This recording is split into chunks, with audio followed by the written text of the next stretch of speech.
Assalamualaikum warahmatullahi wabarakatuh. Perkenalkan, kami dari kelompok 5 Dasar-dasar ilmu sosial. Jadi di sini kami akan membuat video analisis dengan judul Sampah Kota Cerminan Kesadaran Kita, yaitu analisis permasalahan sampah di Pangkal Pinang. Sebelum itu perkenalkan, nama saya Habibah Nur Fadila dan ini anggota kelompok saya yaitu saya Nabila Fariza Maharani. saya Sherly Devi Agustin. Saya Indah Puspitasari. Saya Rahil Alwa Akidah.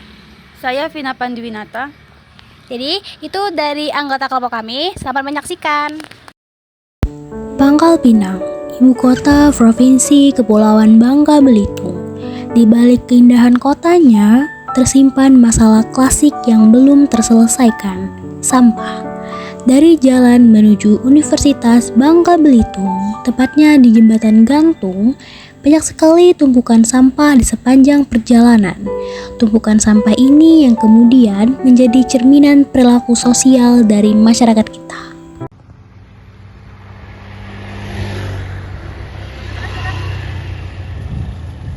Menurut Pangkal Pinang Bubble News, Dinas Lingkungan Hidup Kota Pangkal Pinang mencatat timbulan sampah di Pangkal Pinang mencapai 150 sampai 160 ton per hari.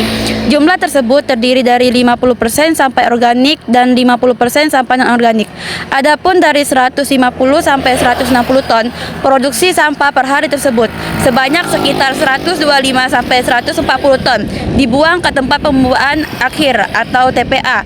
Parit 6 yang di kondisinya sudah membludak, sisanya dimanfaatkan oleh masyarakat seperti pemulung, pengepul, bank sampah, dan bahan untuk produk-produk olahan kreatif seperti ban bekas dan lain-lain.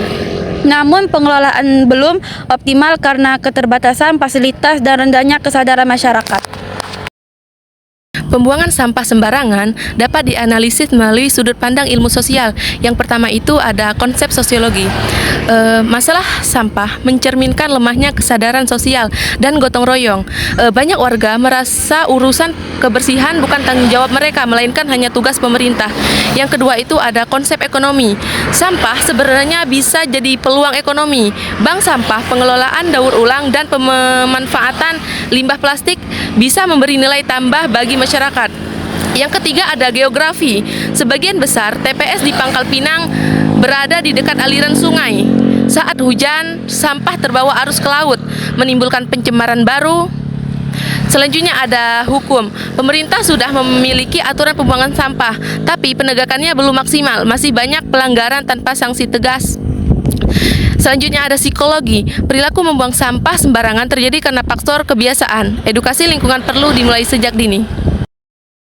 Nah, dalam perilaku membuang sampah ini terdapat 5 prinsip. Yang pertama ada prinsip tanggung jawab sosial. Prinsip tanggung jawab sosial ini adalah setiap individu punya peran dalam menjaga kebersihan lingkungan, bukan hanya pemerintah. Kedua, prinsip interaksi sosial. Perilaku satu orang memengaruhi orang lain. Jika banyak yang membuang sampah sembarangan, orang lain akan meniru. Ketiga, prinsip keseimbangan lingkungan. Alam dan manusia saling bergantung. Jika lingkungan rusak, manusia akan terkena dampaknya, banjir, penyakit, polusi. Keempat, prinsip keberlanjutan. Pengelolaan sampah harus berkelanjutan, bukan hanya membersihkan, tapi juga mengurangi dan mendaur ulang sampah tersebut. Kelima, prinsip partisipasi.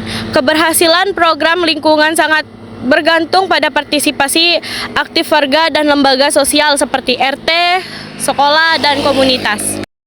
Jadi ada beberapa faktor penyebab yang membuat terjadinya penumpukan sampah di Pangkal Pinang. Yang pertama ada faktor ekonomi dan pertumbuhan penduduk.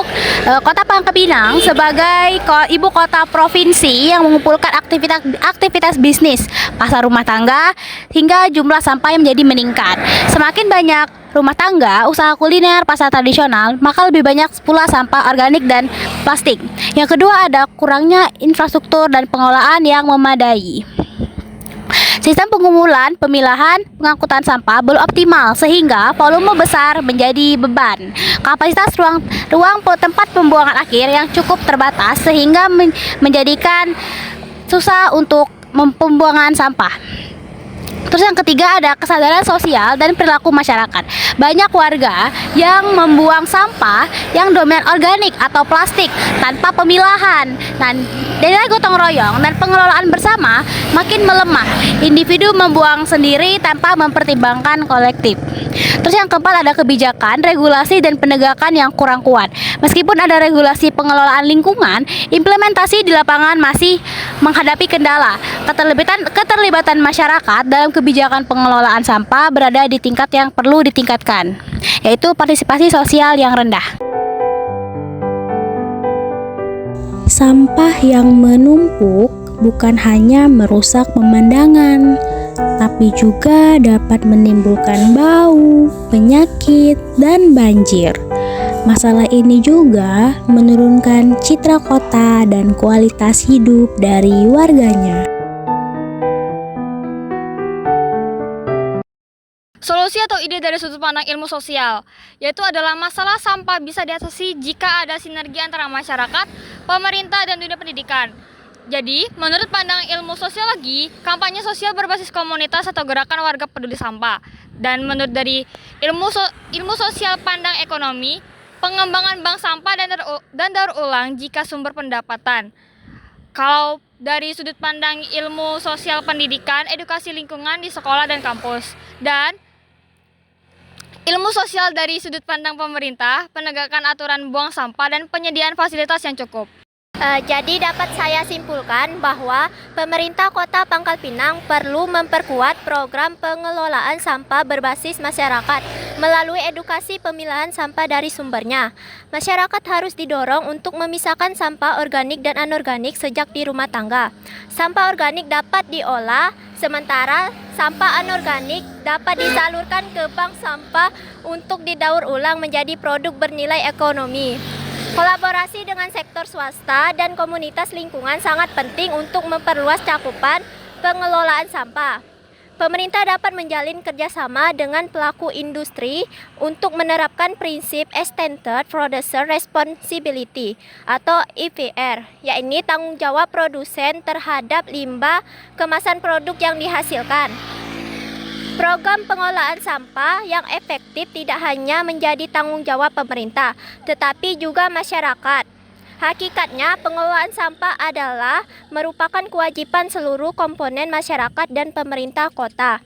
Penanganan sampah tidak hanya menyangkut masalah teknis dan sistem pengelolaannya saja, akan tetapi juga menyangkut perilaku kehidupan masyarakat, sehingga dengan demikian masalah persampahan tidak akan tuntas tanpa adanya peran yang sinergi. Baik, itu tadi video dari kelompok kami tentang analisis permasalahan sampah di Kota Pangkal Pinang. Semoga apa yang kami sampaikan dapat bermanfaat dan semoga yang apa kami sampaikan itu bisa membuat banyak orang untuk sadar untuk membuang sampah pada tempatnya. Sekian video dari kelompok kami ucapkan wassalamualaikum warahmatullahi wabarakatuh. Bye.